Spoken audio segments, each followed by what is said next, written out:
So good morning, everyone, and welcome back to Programming for Problem Solving theory sessions. We are continuing here.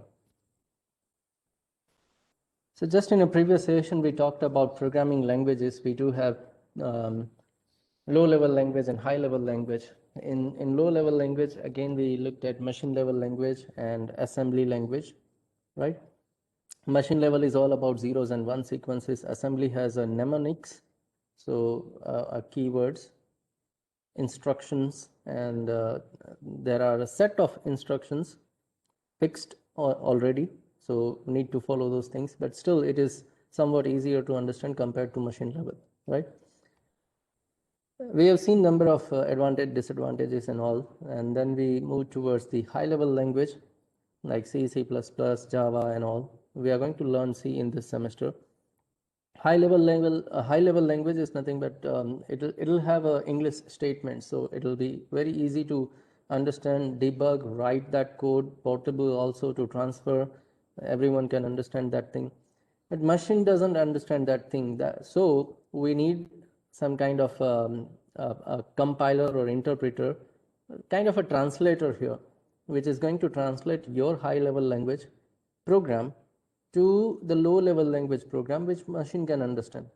So we need that compiler or interpreter, and so, and this is where we stopped, and we are going to start from this place today, because at the end we talked about translator. A translator, as you know, let's say a language translator, if two persons are not able to communicate in a common language, then we need one person as a translator in between, so that that person can translate the language from one to another. And that's what this translators does, because computer does not understand our language and we does not understand computer's language, zeros and ones. So we require a translator in between, and translators are nothing but programs again. So it can be assembler, it can be compiler, or it can be interpreter, depending on what kind of programming language you are using. So if you are using assembly level language, you will require assembler. If you are using higher level language, programming language, then you will require compiler. And if you are using scripting language, then you will require interpreter. Okay, so what is assembler? It converts assembly level language to the machine level language, as simple as that. We have seen earlier also. What is compiler? Well, compiler converts high level language to the low level language. Look, low level language, it can be assembly, it can be machine. Okay. So how compiler works, we have already discussed. Compiler takes your entire program as an input. It checks for any kind of error in the entire program. If anywhere it finds the problem, it gives you the error and terminates that conversion process. It is not going to execute any of the line. And if there is no error, then that entire program will be converted to the low level, and later it will be loaded in the memory and will be executed if we execute that thing, right? So that's how compiler works. But if we talk about interpreter, then it works somewhat different than the compiler. It also converts high level language, to be specific, a scripting language, to the low level language. But interpreter is going to interpret your program line by line. It reads your first line and checks for the error. If there is no error in that first line, then it will convert that first line and it will execute that first line also. And then it goes for the second line check, right? And if anywhere in between it finds the error, it is going to terminate that entire process from that place. But before that, some of the lines of your program has been already executed. That's the difference between compiler and interpreter. So this conversion and then execution process is going to be repeated until your entire program ends. And that's what the interpreter is. So those are the translators. Now, one last thing from this unit that we are going to cover today is algorithms and flowcharts. Now, this is kind of an important topic, we can say, from this entire unit. Look, you need to, if I talk about important points from this entire unit, then block diagram, then software and hardware differences, types of softwares and types of programming languages, and then algorithms and flowcharts. So let us understand algorithms first. Look, algorithm is nothing but a step-by-step instruction to complete any task, a specific task. Okay, let's say, if I tell you that let's say dinner is ready, you start having your dinner, then what you are going to do, look, you are going to have those items in your dish first, then you'll start picking those items one by one and you'll start eating. Well, that's the step-by-step process. You take those items in your dish. You are not starting eating those items from the let's say jar or whatever ball you have, right? You take part of that item in your dish and then you start eating. But that is the process, step-by-step process. Let's take another example. Let's say if I tell you calculate your percentage of last examination, then first you are going to find out what marks you have obtained in a particular subject. Then you are going to find out what was the total marks of that exam. Then you are going to make those two totals, obtained marks total and then the full marks of that subject total. Now, once you have those two totals, then you are going to, maybe you are going to triangle equation, and you are going to calculate percentage. So obtained total multiply by 100 divide by the total marks, and you'll have the percentage. So that's the process, step by step process, and that is what the algorithm is actually. So if you have been given any task to be performed, you are going to write those step-by-step processes. First, I'm going to do this, then I'm going to do this, then I'm going to do this, and so on. So that step-by-step process is nothing but the algorithm. Now, when we are writing some algorithm, okay, we need to check some properties, and algorithms are always going to follow these properties. It must be finite. It should not be infinite or any length of algorithm. It must have a finite steps. Step number 1, 2, 3, 4, 5, maybe 10, maybe 50, but still it is finite.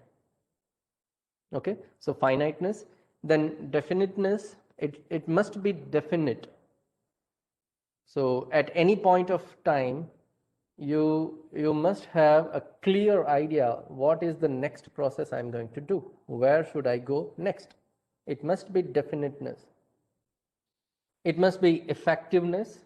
So if your algorithm, your process is not effective, then there is no point of doing that process. And always algorithm will have some inputs and outputs. It is going to take some input, and then based on the algorithm process, it is going to generate some output at the end. So these are the basic properties of algorithms, right? So let us see what algorithm is. This is a very small example of one algorithm, and from this you are going to learn how you can write algorithms also. Okay, so let's say if you have been told to write an algorithm to find the area of circle. Now we know that to find the area of circle, the equation is pi r square. But first we need r. We need to have the radius of that circle, and that's going to be the input of your algorithm actually. So when you write your algorithm, you are always going to define the steps. Step number 1, 2, 3, 4, 5. Oh, sorry, there is a mistake here. It should be after 3, it should be 4. Okay, I'm going to change it before I upload this PPT. Well, so you have to define the number of steps here. Step number 1, 2, 3, 4, 5, 6, so and so on. Then the steps that you require. On each step, you are going to perform some unit task. Okay, some unit task I am saying. So the first of all, we will require radius of the circle. So we'll say that input r, which is radius. Now this, whatever you write here, need not to follow the same format like this, input r. Well, algorithm gives you the flexibility of write your own language English statements here. Okay.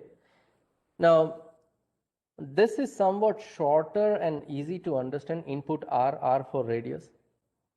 Or else instead of this thing, you can write your entire English statement here.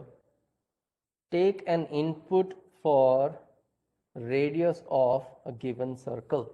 So you can write entire statement at this place, but that is somewhat lengthier one. It takes time to write, takes time to read, takes time to understand. So, well, algorithm gives you all those flexibility. You can write that lengthier statement, or you can write this short statement. Okay. So first statement says input r. So we take a radius. Once we have a radius, what we do next is we are going to calculate the area based on the equation. So on step number 2, we say compute area using this equation, value of pi and then the radius square, r into r. So it calculates your area, and that's what you need actually. Fine. So on the next step, you can print that area, or you can say that, okay, give the output of calculated area, or print the area with whatever you have calculated in step number 2, and so on. Whatever you want to write here, you can. So this is kind of the output. Okay. And don't forget to end your algorithm at last. So the last statement should be end with a proper number. Okay. So this is what the algorithm we have written to find the area of a circle. Now it follows all those properties. It is finite. It has only 4 statements, right? It has input and output. It is definite also. Step number 1, then step number 2, you already know what you need to do. On step number 3, you are informed that you are going to print that output, and step number 4, you are going to end this process. Okay. So it is finite, it is definite, and it is effective because it gives you the output, right? So this is what the basic algorithm you can see here. Yeah, Janil is raising the hand. So Janil, do you have any query? You can post your query in a chat box. When you go to chat box, make sure that you select presenter or host, my name, and then you type in whatever your query is. Okay. Well, till the time Janil writes the query, let's go and have a look at the next algorithm also. Okay. So this is another one. Well, earlier example was not having any kind of conditions. A simple look, yeah, Deepak is asking print or printf. Well, Deepak, this is algorithm. This is not a C program. Printf is a function in C or in C programming language. Now we are not writing any program, we are writing algorithm. So we say simply print. Okay. Yeah, okay. So let's go through the another example here.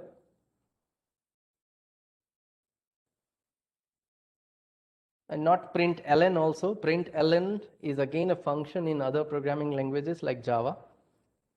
Remember, when you are writing algorithm, you are not referring any of the functions provided by any programming language. Algorithm is a simple English statement. Okay? Algorithm is just the English statement. You can write your own statement at this place. Instead of print something, you can also say that write this data on the screen. Then also it's perfect. Yeah, let's go through the next example here. So earlier example that we have seen does not have any kind of conditions. Now it is a simple flow. Step number 1, then 2, then 3, then 4, and so on. A simple continuous flow. Now, what if we want to have some kind of conditions? Then we are actually going to break that flow. A continuous flow, we are going to break it based on some condition. So what should we do in algorithm? This is the example. Okay. So what are we going to do here? Let's take an example of writing an algorithm to find a minimum number from two numbers. So what we want to do here is, first of all, we need to have those two numbers. Now, once we have those two numbers, we can compare those two numbers, and based on the comparison, we can take a decision whether first number is smaller one or the second number is smaller one. That is what the process we think. Now, if we want to write algorithm, then always we say step number 1, take your inputs. So input N1 and N2, num1, num2, A, B, whatever you want to call here, it's okay. I prefer N1, N2, fine. You can prefer X, Y, you can have A, B, you can have number 1, number 2, everything is perfect. Okay. So first step, we take an input, number 1 and number 2. Now once we have those two numbers, we are going to have the condition. So we are going to check whether this is small or this is small. So at that place, we are going to have if condition. So we are going to check if N1 is less than N2, then we do something, else we do something else, something other statement. Okay. Well, if that is a unit statement, you can directly write here. You can obviously write if N1 is less than N2, then print N1, else print N2. It is okay. You can write that thing. But what I want to do here is I want to make you aware that you can jump to a particular step in algorithm. You can instruct that jump statement here using goto. So what we are doing here is if N1 is less than N2, then we are going to a step where we are going to print N1. So step number 3, we say print N1. Okay, because we found that N1 is smaller one here. Okay, else we go to a step where we actually print N2. So step number 4, print N2. Now remember, algorithm is a step-by-step process. Whenever you use this kind of goto, you need to take care of every possible flow. So if N1 is less than N2, and if it is not proper case, we go to else, go to step number 4. Once we jump to step number 4, from step number 4 we are going to execute or we are going to consider this algorithm continuously, step by step, 4, 5, and so on. So we print N2 and we end. That's okay. But if N1 is less than N2, Then we go to step 3. Now algorithm will always go step by step. So we go to step 3. Okay, step 3, we print N1. Then we do not want to go to step number 4. We don't want to print N2. That's why on step number 3, we say print N1 and then go to the end of your algorithm, step number 5, where we end up our entire process. So when you use this jump, go to, you always need to care the flow of your steps.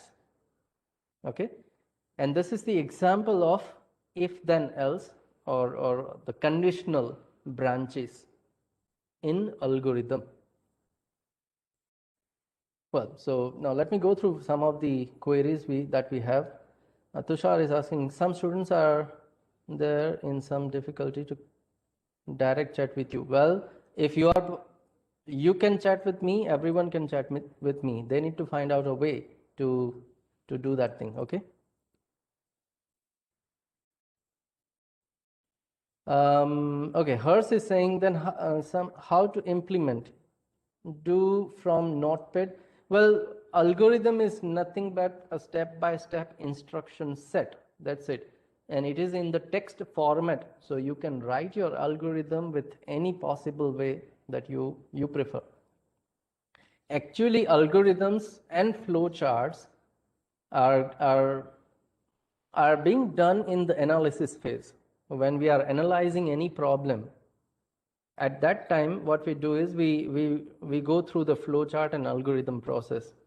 We do some rough work, and we define those processes.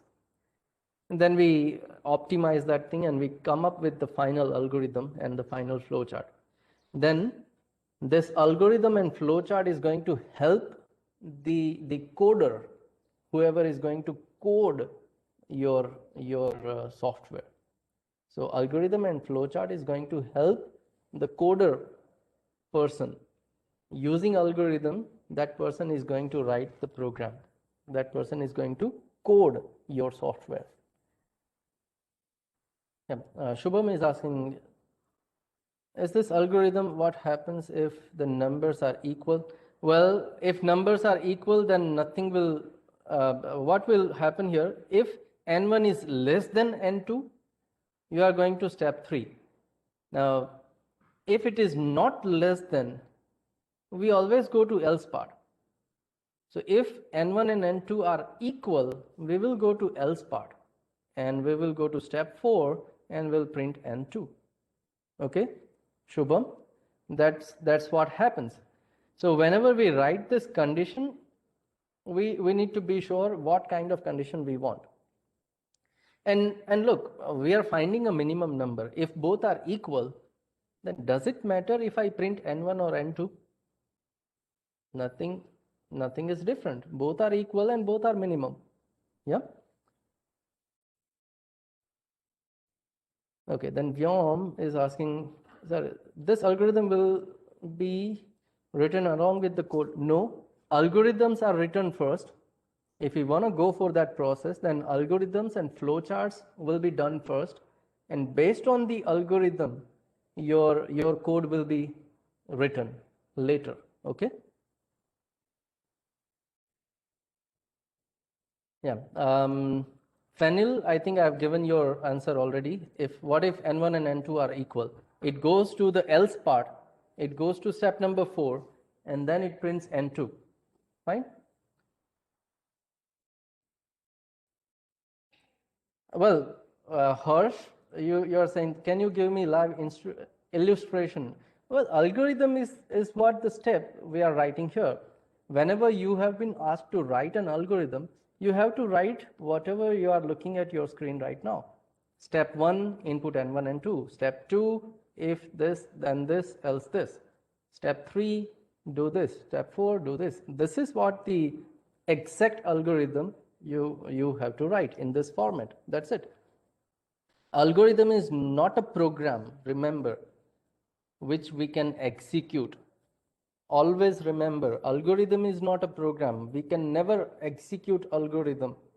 Algorithm is just a step-by-step process which will help you to write your program. Okay, it's a pre-processing part. Before we start coding, we need to think about the entire process, and that process we are going to note down in this format, algorithm format. Okay, Hers?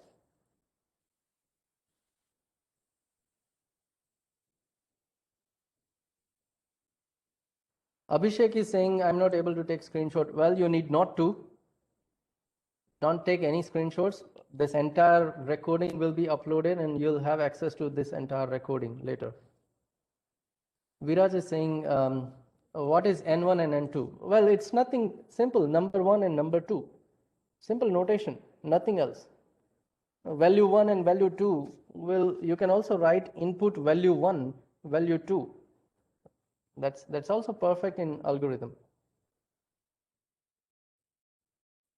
Now, when we say process, step-by-step process, we do not define exact value. When I say take number 1 and take number 2, so I just want number 1 and number 2. Now, that number 1 and number 2 can be 5 and 3, can be 8 and 10, can be 1000 and 50, can be anything. So when we write a process, we are never bound to any definite value here. We are defining a process. Look, when I told you to calculate your percentage, I never told you to have subject 1 marks 50, subject 2 marks 30, subject 3 marks 71, and so on. What I told you is take your all subjects obtained marks. That's it. It can be 50, it can be 30, it can be 70 or whatever. So N1 and N2 just gives you the idea that number 1 and number 2, it can be anything. Okay, Dharmik is asking what optimization means. Well, optimization, so optimize something. When we start analyzing a process, we may have a number of different ways to perform that task. And we note down all those different processes. Some process may be lengthier one, some process may be shorter one, some process may not be a perfect one, right? So what we do is we optimize those processes. We sort out which is best one, then how to do that process exactly so that we don't have any kind of errors later. So that process is going for the optimization process. Okay. Fine. Ayush is asking, sir, can we add sentence that number is equal? Yes, you can. If you want that kind of output, okay, in your process, then you can also add one new statement step here. Step number 5 can be print number is equal, and then step number 6 can be end. And what you can do is in your else part, you again need to check whether those two numbers are equal or not. And if it is equal, then go to step number 5, else go to step number something and so. Dharmik is saying algorithm is rough work. Well, kind of, not exactly. It is not actually your rough work because at the end, it is going to help you writing your perfect code. If your algorithm is perfect, your code is also going to be perfect.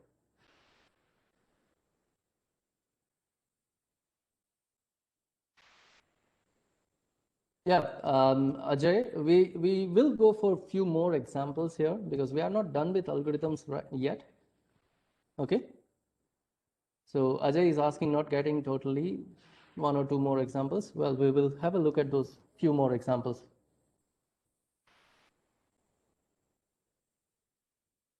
Vyom is asking, put 3 situations, N1 less than N2, N1 equal to. Yeah, we can have separate if statements also, doesn't matter, right? Step number 2, N1 equals to N2. Then go to step number something, else go to step number something. Step number 3 can be if n1 less than n2. Step number 4 can be if n1 greater than n2, and so on, right? So you can have separate if statements, but this example actually explains how you can write if condition. Okay, this example is to make you aware how you can write if then else inside the algorithm. That's what the main aim behind this algorithm example.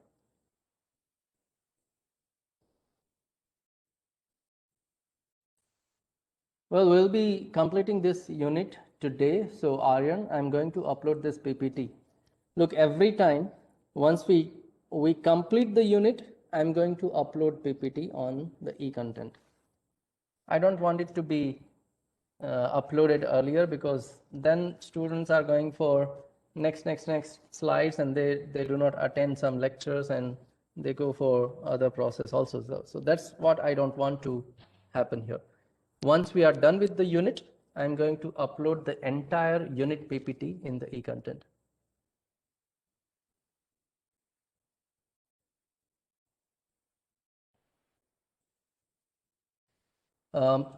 Yusuf is asking, how will it pretend if n1 is smaller? Well, it is not going to pretend anything. It is just going to give us a process. If this, then perform this, else perform this, right? Just like, let's say you are planning something. For example, let's say you are planning to go for a tour, and in that case, what you'll do, you will think step-by-step process. Okay, let's say I want to go to Surat, for example. Then what you'll do is you'll think of having your ticket booked first, transportation ticket. Well, in that case, this is your task. Book a transport ticket. That is your task. Okay. Now, how will you do that thing? If you are going for online process, then step number 1, open GSRTC website. Step number 2, login. Step number 3, search for bus. But when you search for bus, then you are going to have some conditions. For example, you are searching for a bus on this Sunday, 8 o'clock morning. That's what you want to perform. But it's a conditional process. If you found a bus on 8 o'clock this Sunday, you are going to book a ticket. If you don't found a bus 8 o'clock this Sunday morning, then, well, if you don't found it, you should be ready with some else process. And that's what the thing that we are going to write down here. If this happens, then we do something, else we do something next process. Okay, so we are thinking about all possible ways, and we are writing those possible ways in step-by-step manner. That's what the algorithm is all about.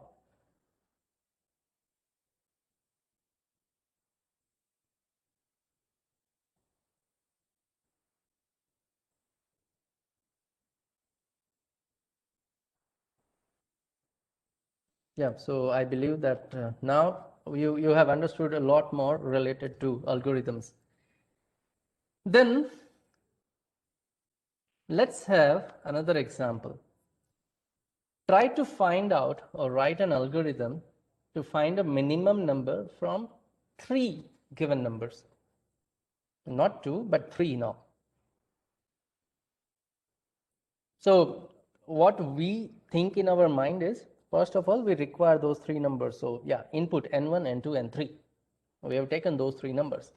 Now once we have those 3 numbers, how can we find a minimum from those 3? There are a number of ways to find minimum number. One possible way is, let's say we only want to go for if else, if then else. So हम सबसे पहले क्या करेंगे, हम पहले 2 number को compare करेंगे. Let's say n1 and n2 दोनों को कंपेयर किया. अगर n1 is smaller than n2, तो फिर हम n1 को तीसरे नंबर के साथ कंपेयर करेंगे, n1 एंड n3 को कंपेयर करो। If still n1 is smaller तो आपको स्मॉलेस्ट नंबर मिल गया, आप n1 को प्रिंट करोगे। अगर n1 वहां पे स्मॉल नहीं मिलता है, then you can say okay then n3 is smallest one. And in the first condition जब आपने n1 n2 दोनों को कंपेयर किया और आपको मिला कि चलो n1 स्मॉल नहीं है, then definitely n2 is the smaller one. And in that case, what you'll do is you go and compare your n2 with n3. तो वहां पे एक दूसरा कंडीशन मिल जाएगा आपको। So that's how you need to go. But when we write those if then else steps, we are going to have go to. We are going to jump to a particular step, and we need to handle all those jumps properly. So let me give you that example. This is how you can write that thing. As I told you, then and else statement can have a unit process. You can have go to statement or you can have print statement directly. So what I'm going to do here is I'll take input for n1, n2 and n3. सबसे पहले हम ये तीनों number ले लेंगे. Then we are going to compare first two numbers, n1 and n2 को compare करो. Now if n1 is less than n2, तो ये दोनों में से तो आपको n1 small मिल गया. Then we'll go to a step where we are going to compare n1 with n3. So step number 3, and in that you are going to compare n1 with n3. अब n1 already smaller था n2 से, अगर यहाँ पे n1 आपको n3 से भी small मिलता है, then you simply print n1. You found that smallest number. And you go to a step where you end your process. You are done. You found that smallest number. Okay. Now let's say in this step number 2, if n1 is less than n2, now this condition is false. Actually n1 is greater than n2. तो smallest कौन मिलेगा आपको? n2. You found that n2 is smaller one. तो अब n2 को आप n3 के साथ कंपेयर करोगे. So in the else part, we will go to a step number 4 where we are going to compare n2 with n3. So n2 and n3 को compare करो. अगर n2 smaller है, then we print n2 and we end our process. So go to step number 5. So we have seen first condition, then and else part. Now what about second condition, else part? What if n1 is not less than n3? अगर n1 n3 से बड़ा है, तो n3 is gonna be the smallest number, and in the else part you print n3 and go to step 5, which ends. And the same thing happens in the step number 4 also. If n2 is not less than n3, then n3 is gonna be the smallest number. You print n3, go to step 5 and end. Okay. So this is one more example of somewhat higher complexity. We do have 3 if statements here in a different statements, different steps. Aman is asking, in which app do we write this program? Well, this is not a program, Aman. Let me clarify. Algorithm is not a program. It is just a step-by-step process. It is only the instructions, English statements you can write here. So this is just a text, nothing else. It is going to help coder to understand what steps he or she needs to follow when he is going to write the code. Okay, so algorithm is not a program. It is just kind of an instruction that you provide to your coder. जब आपको कोई process, कोई task perform करने के लिए बोलता है, then you are going to think about the entire process.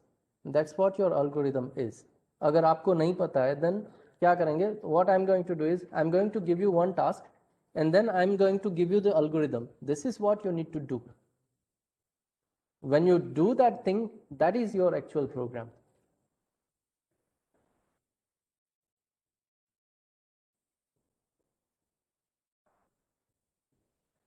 Okay, Shubham is asking, most languages have the function to get the maximum number from a list. Yes, they have.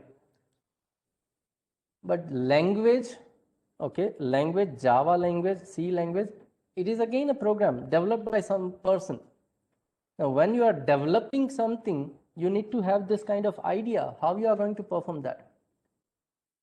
Like as a developer, you are going to call that function, but how that function internally does the entire process. It is going to execute or it is going to follow these steps. Fine. So let me clarify again. Shubham, yes, higher level languages do have some functionalities to directly find the maximum or minimum number. But this algorithm is for that function itself. If you want to understand how that function works internally, then these are the steps that function is going to follow. Okay.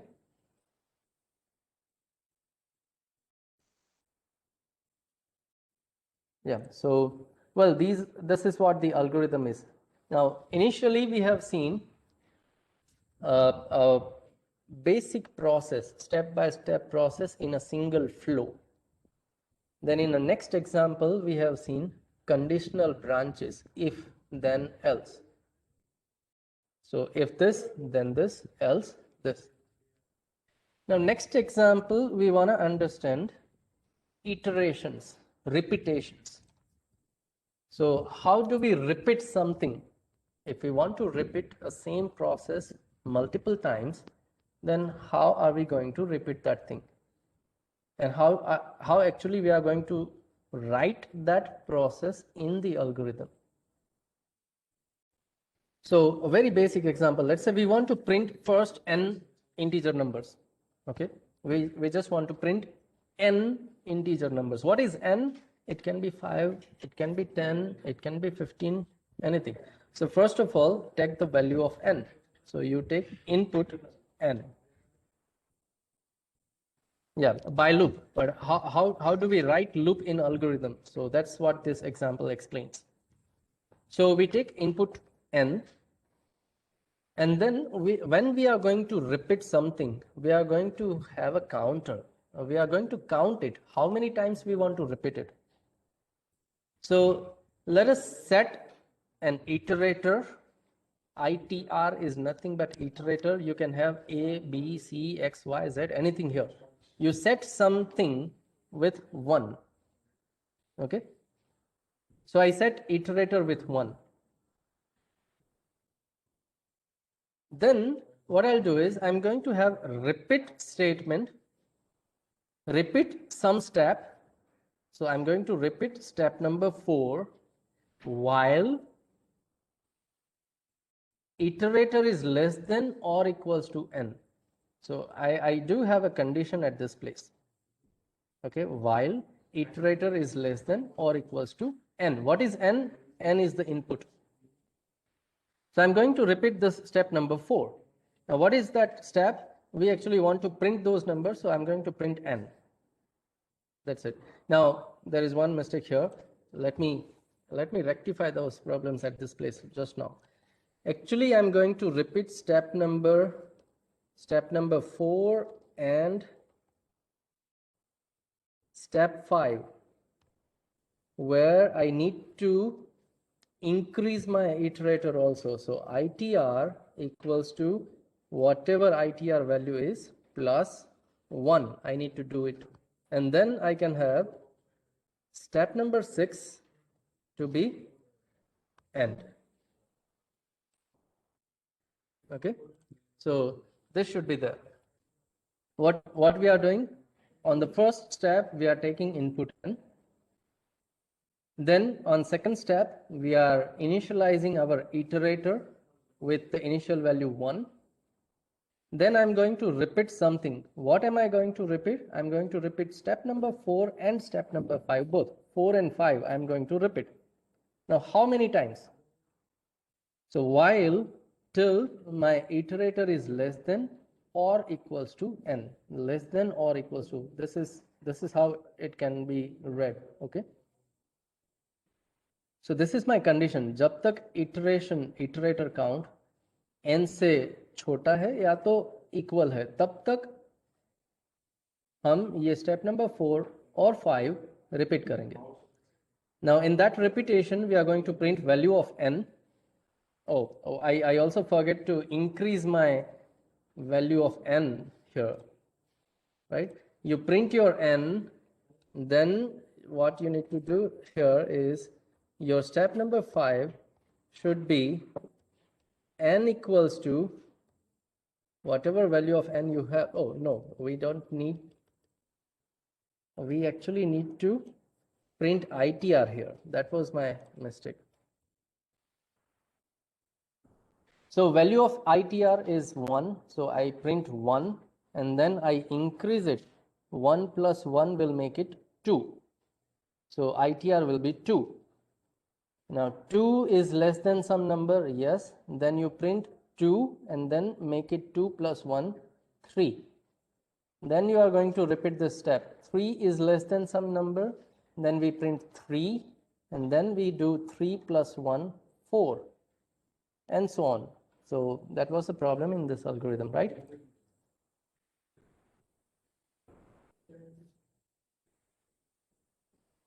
Look, we are saying this is simply the English statement. Repeat step number 4 and 5.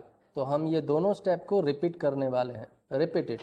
4, 5, again 4, 5, again 4, 5, again 4, 5 and so on. But कब तक? So you also need to define a condition. While your ITR is less than n. या तो फिर you will say your ITR is up to equals to n. When your ITR becomes greater than n, you will stop. That is what this algorithm says here. Okay. Now what is ITR? हमने ITR equals to 1 लिखा है, and within this iteration, within this repetition process, we also increase our ITR with 1. Yeah. So we do ITR equals to ITR plus 1. So ITR, if it is 1, then 1 plus 1, it becomes 2. If it is 2, then 2 plus 1, it becomes 3. If it is 3, then 3 plus 1, it becomes 4, and so on. And every time when you print ITR, initially it is 1, then it becomes 2, then it becomes 3, and so on. Right? So when this condition becomes false, while ITR becomes, when ITR becomes greater than n, it is going to break this repetition.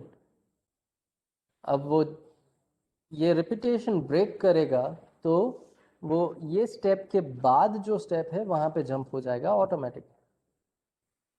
So go to step 6 where you will end this process. That's how we write repetitions in algorithms. Okay, that's how you can have any kind of a loop represented in algorithm.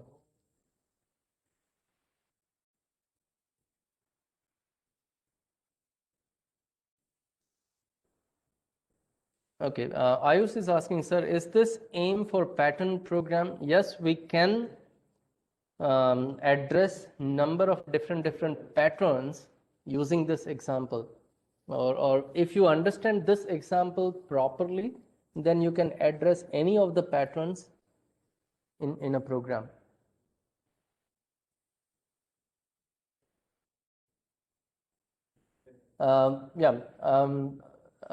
Here is asking, what would be the algorithm in case of n terms of prime numbers? Look, this is another example. Let's say if you want to print first n prime numbers only, then you need to combine repetition with some condition, because definitely you require repetition. You want to repeat some process, you want to iterate some process, but what process? Then your step number 4 will have another condition. If n is prime, then print it. If n is not prime, then skip it. Yeah. So right now we are learning all those different ways. Simple flow, then conditional flow, and then reputational flow here. At the end, you need to combine all those things and you'll have a single process, a single complex task written in the algorithm.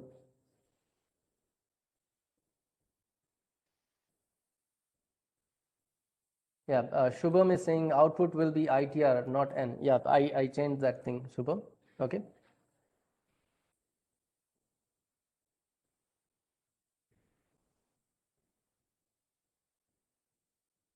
Yeah, then Manav is saying how it decide ITR less than equals to N after step 5, because we don't mention step 5, then go to step 3.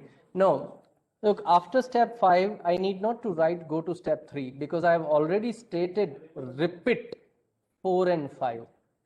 Okay. As long as I'm writing repeat statement here, it already tells you that you are going to repeat step number 4 and 5. Then need not to have go to statement here. Okay.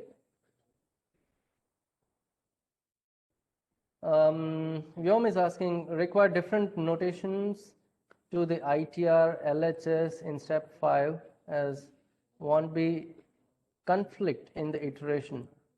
What is LHS? Look, ITR, N, all these are just the notations to refer some numbers. You can have your own notations. You can have ABC. You can have XYZ. Doesn't matter.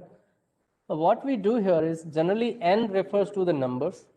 ITR refers to the iterations. I want to count those iterations. So ITR.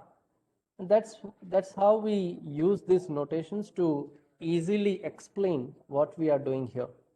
Okay. Deepak, ITR is nothing but just one iterator, just kind of a placeholder to have some number there. Just like N will store some number, ITR will also store some number. Now N refers to the last number, ITR refers to the current iteration. That's why I call it ITR. Viraj is saying, sir, આનું output જોવા મળી શકે. Let me tell you again, Viraj, this is not a program. તો આનું output એવી રીતે જોવા ન મળે. Viraj, this is a process which we need to understand. Look, when you analyze something, તમે કંઈક એનાલિસિસ કરતા હો તો તમારા માઇન્ડમાં એ પ્રોસેસ ચાલતી હોય કે હું પહેલા આવું કરીશ, પછી આવું કરીશ, પછી આવું કરીશ. That process you are going to write on a page using pen, it becomes your algorithm. Okay. That's what the algorithm is. Whatever you think step by step process, if you write all those steps on a page, then it is your algorithm, nothing else.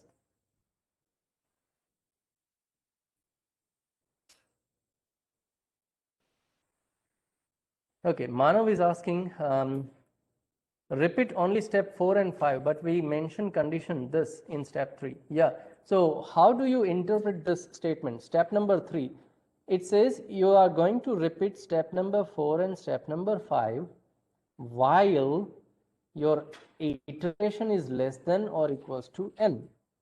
If your iteration is less than n, you repeat it.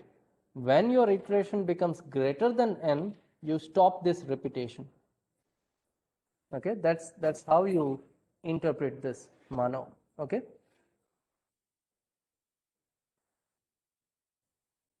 Some enrollment number is asking, rough work છે એમને? Yes, it is kind of a rough work, but not exactly a rough work. Look, when you say rough, you are going to trash it out at the end. Okay. કારણ કે rough જ છે તો તમે એને ફેંકી દેશો. Look, we never trash our algorithms because algorithms are going to help you later on to understand the entire software, understand entire process, or even understand how we are going to code that thing.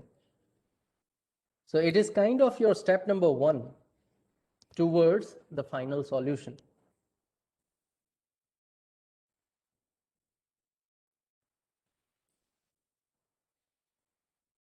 Viraj is asking, in any language, if you use this, means use thaya pachi output jowa mali shake? Well, yes, Viraj. Using this algorithm, when you write your program and you execute your program, then you'll have that output.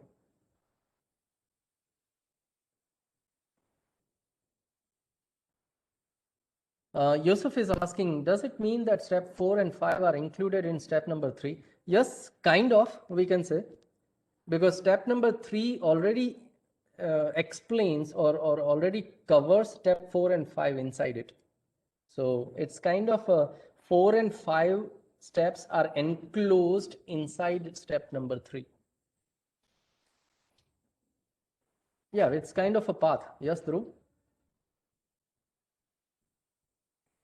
Okay, now Vyom is asking, is it compulsory to write algorithm? Can't the program be directly written? Well, if it is a small task, you can always jump to program directly. But if your problem is a larger problem, and if it requires a thought to be processed first, and from that thought process, you are going to have some kind of statements or process steps, then it is an algorithm, nothing else. What companies do follow is they go for the analysis phase, and in that analysis phase, they write their algorithm, they also draw the flow charts to understand the entire process. And once they are clear about the entire process using flowchart and algorithm, then and then only they go for the coding part. That's why algorithm and flowcharts are important. Okay.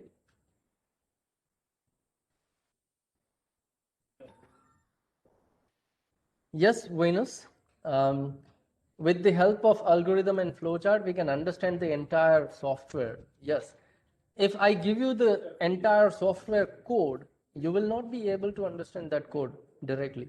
But if I give you this kind of statements, or if I give you the flowchart, draw, graphical part, then you can easily understand that thing.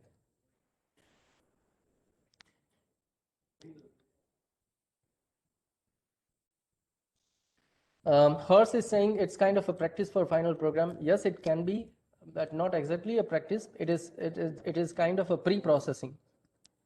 Before we finally go for the program, we define all the steps that we need to follow. Okay, so that's what the algorithm is. Let's have one more example before we conclude this. Oh, yeah, well, it's time. Okay, we need to conclude this session at this place. Well, so let's conclude here. In the next lecture, actually, I wanted to complete this thing here, but what we'll do is in the next lecture, next week, first lecture, whenever we have, we are going to start again from algorithms, and then we will see flowcharts. Okay. So thank you, everyone. Thank you for joining this meeting here. And before you leave, let me clarify, from next week, make sure that you are joining this meeting using your institute email ID only. And one more thing, when you type your email ID, please do not go for any kind of typing mistakes. Okay, make sure that you type your email ID correctly. Attendance process is automated process here, so I'm not going to look at your individual names or numbers inside the attendee list starting from next week. Yeah, that's all from my side. Thank you, everyone. See you in the next lecture now. Bye-bye.